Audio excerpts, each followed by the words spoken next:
What's going on, guys? Big Timer 110 here. And today, I want to bring you guys an update on the official ROM called Lineage 17.1. Right before we get into it, I just want to say that I hope everyone is safe at home amid this COVID-19, aka coronavirus. And with that being said, guys, let's get into it. And big thanks to my subscriber. Big shout out to him for asking me to do this video. And as you guys know, I love me some Lineage 17.1. Let's start by going to the lock screen and test the fingerprint reader. As you can see, it works good. No issues here. Although, there is still a minor flash present, but you can barely see it. Nothing really to worry about. The ROM comes with the Google Now feed on the left, and by now you should know that 90 Hz and the 90 frames per second are working awesome here. If we go under display, here we do have a dark theme option. Styles and wallpaper can also be found here as well for all your customization needs. Here you have the option to change icons, the look, the font, and the wallpaper. Moving on to the camera, I decided to install the Google camera from the Play Store simply because from past experience, I always tend to get noisy pictures from the stock camera apps that come included in some of the ROMs. So comparing both cameras, I already see that the Google camera is taking better pictures and videos. And when it comes to video callings, there's no issues here either. Duo, Instagram, Snapchat, yep, all working fine. On another note, I don't think voice over Wi-Fi nor voice over LTE works, as I didn't see any options for it anywhere, nor did I see the icons pop up in the status bar at all. Now, let's move on to something we might be doing more these days, watching media in our phones. What works and what doesn't? Well, let me tell you that Netflix works, well, sorta, kinda. Well, I'll come back and explain. For now, let's see the other video services.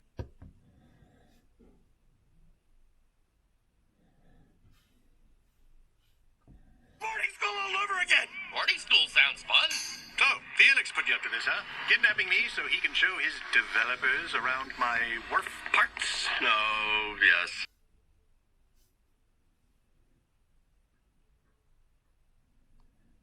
A time when China's population crisis was making anything be starvation. It's a desperate effort underway to control the population, to limit families to just one child. Chinese officials are using fines, economic incentives, and propaganda. Billboards like this one are up all over the country. They have a long way to go.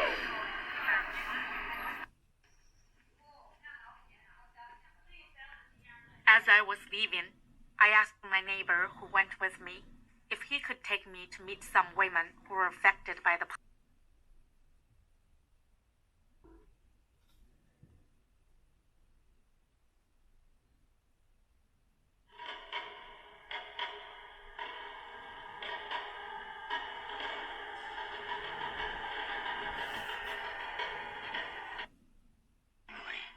To protect apes. Yeah. What about him? We got 10 more just like him.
spent enough time at Lex.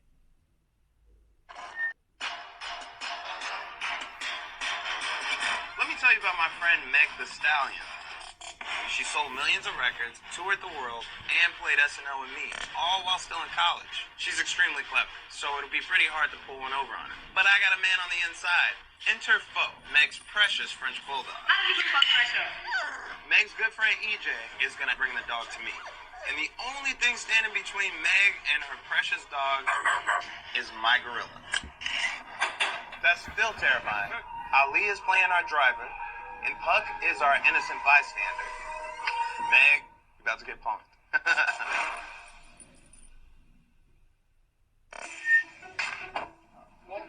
Now, for Netflix, if you search for it in the Play Store, you won't find it anywhere. But all I did was I installed APK Mirror. It's an app that's in the Play Store. And I also downloaded the Netflix bundle from their website, and boom, we got Netflix working.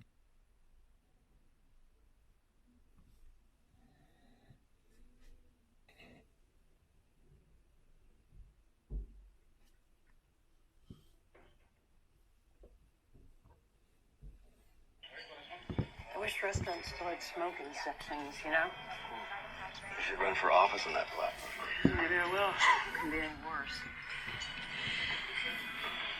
As you can see, everything seems to be working fine. In the past, I used to always rely on Magis to hide the root access, but it became more of a burden to use than it would help because I noticed that some apps will still detect it and they wouldn't run at all. And without it, almost all of the apps are running great, including Google Pay. But that's not the case here today. For whatever reason, Safety Net doesn't pass, even after installing Magis and some of the modules to hide roots, as well as selecting to hide from certain apps, and it's still a no-go for me. When it comes to gaming, this ROM is really good for games that run natively.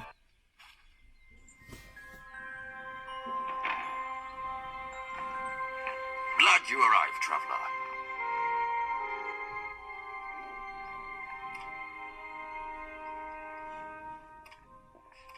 Well met.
But ever since Stadia and GeForce Now became an option, that's all the gaming I do, if any, on my phone. Check them out. Here are some benchmarks for those interested in them. Pretty good, right? Yeah, I thought so. There is a screen recording app, but it hasn't been working for a while now in other ROMs either, so just use an alternative from the Play Store.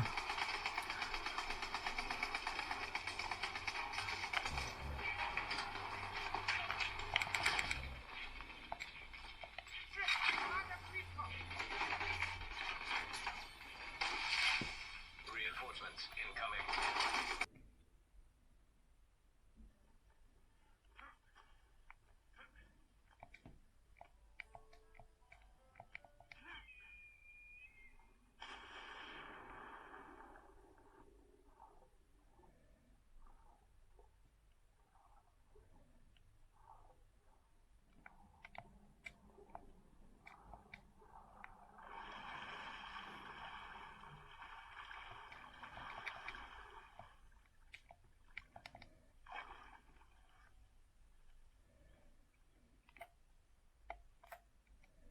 You know, I tried Google Maps and Waze. Those are my go-to map apps when I need to use the maps. And they're both are working great. No problems with the signal or anything like that. So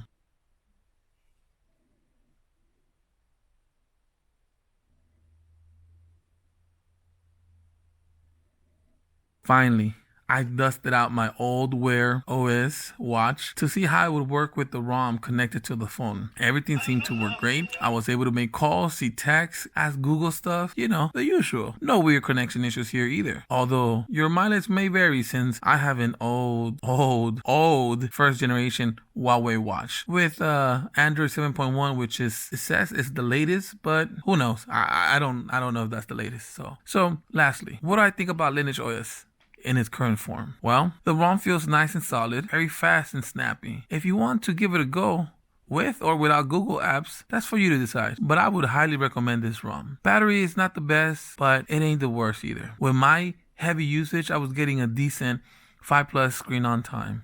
The only downsides I see here are two. Number one, Google Pay is not working at this very moment, and the notification vibration makes that annoying rattling sound that I hate. But good thing I always keep my phone on silent. So with that being said, guys, thank you so much for the support. You guys stay safe, stay home, and I'll see you guys in the next video. Bye.